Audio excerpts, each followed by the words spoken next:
next week Yes. for the first time in months. Yes. What are you focusing on specifically? We need to focus on the budget, and we need to have meaningful talks about, how we're going to deal with this budget. Right now, we know this. We know that if we don't make any cuts and continue the same spending as last year, we know that we're going to have a $7.2 billion deficit. That's what we know. So that's what we need to be, right now, that needs to be the focus. And it is such a shame because so much meaningful legislation with foster children, there has been a ton of stuff that has been ignored this year. And those are lives being affected. And this is Illinois, and that's what we got, and it's a shame. Right. The budget's obviously had a huge hole blown in it from this pandemic.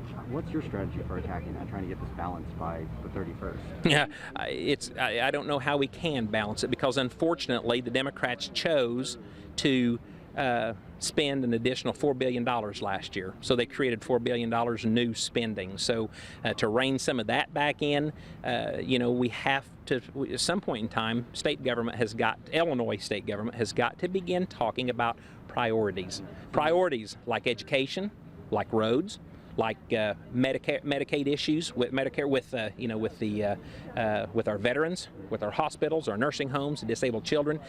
That's the priorities we're going to have to focus on, and then we're going to have to squeeze some things down, for a while. I'm a farmer, and when we have a bad year, we do without.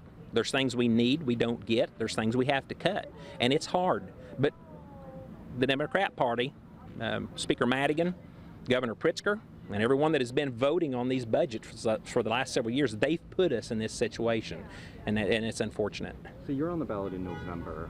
There's been a big push in Illinois and around the country for mail-in ballots being sent to everybody. What's your stance on that? I'm opposed to that because that's just going to add additional burden. I mean, Illinois is the capital of voter fraud now, it seems like. How in the world can you, it's every voter's duty. We have a right, but it's a duty to show up and vote. And if apathy, prevents you from showing up to the polls to vote, that's a sad day. And that's why we have the problem that we have right now in Illinois. Sending a self-addressed stamped envelope to let someone vote, I don't think our founding fathers ever intended on that. So for some of the many of my counties, I represent 9 counties right now in my district. So I'm hearing loud and clear they don't need that burden, and we certainly can't afford that cost. Right. Okay. And on Wednesday, when they are back in session, I've spoken to security here. They said they will be requiring masks for anybody who enters the building. Are you going to be wearing a mask?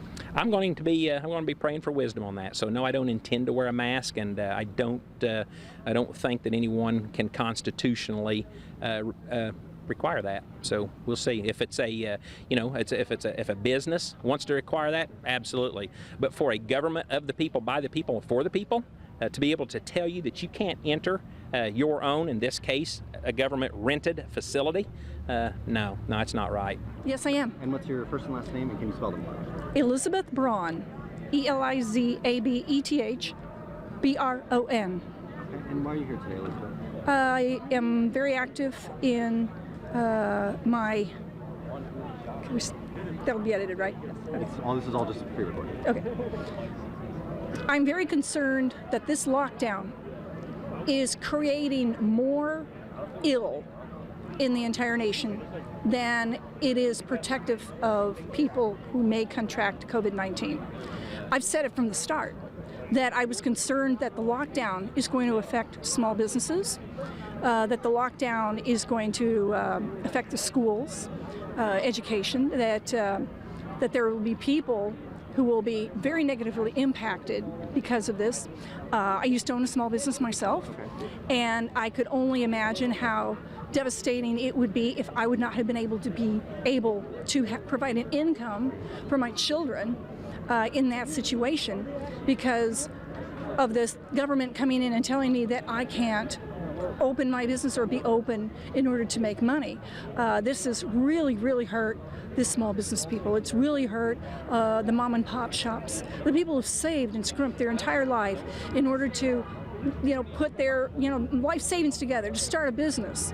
And now, because of these 3 months of not being able to make any income at all, they've still had to pay for their rent or their lease or their mortgage. They still have to pay, for some employees. then you have all the people that have lost their jobs, over 33 million right now in the United States. Many of them have lost their health care. How detrimental to your health is losing your health care?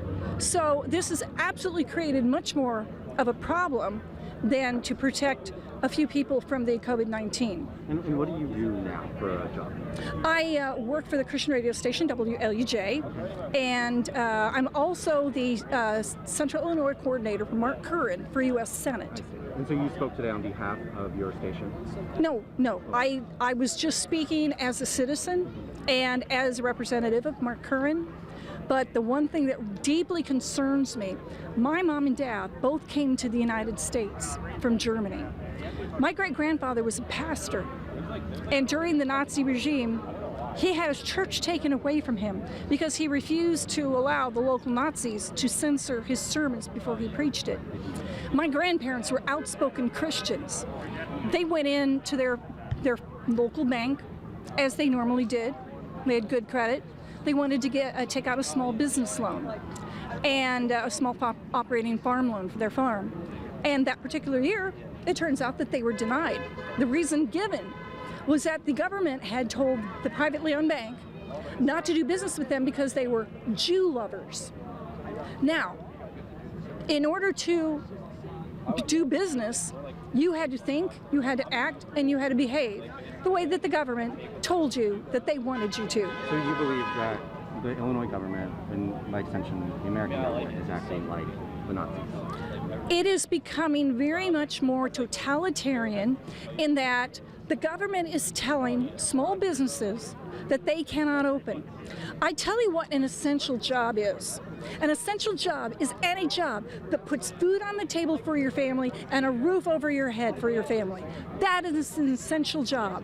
And right now, you're seeing them all wiped away by government mandate. So what do you want done? I would like to see the state of Illinois open for business immediately before any more detrimental damage happens to the state of Illinois, to the people, their mental health. I've said this from the very beginning. In fact, if you went on my Facebook page, you went way back to the beginning when all this happened, I stated it. I said there's going to be more of a problem from the shutdown than there actually will be from the benefit that we would gain from the COVID-19 shutdown. Your last name, spell those for me, and then the title you would go by. Awesome. I'm Noah Herod, Noahherreid, and I'm a legal insurance representative. Where at? Legal Shield. No, like what city? Oh, in Chicago, Illinois. In Chicago. Oh, yeah. And what is your friend? Where's his gun shop? His gun shop, Chicago, Illinois. Chicago? Yeah. So you guys came all the way down here from Chicago? Yes, sir. Why? Well, we wanted it to be a day, where typical people could rediscover their rights and liberties and, really see past the facade that's going on. We don't doubt the virus isn't real, but we think, you got a 99.98% chance of, surviving it. But you have a 100% chance you're going to go into another recession, another Great Depression. So just kind of wanted to come and stand up and, kind of, per se, in defiance of tyranny. And so how badly has your business been impacted by this pandemic? I was getting residual income from my business. Now it's at the point where I'm getting nothing, and it's because, the people don't have the extra money laying around to help protect themselves, and it's a really sad thing to see in this country. So how much longer do you think they're going to be able to keep your business? I wouldn't give it any more than 2 more weeks. After that, you kind of got to cut ties. I'm putting my own personal savings into it.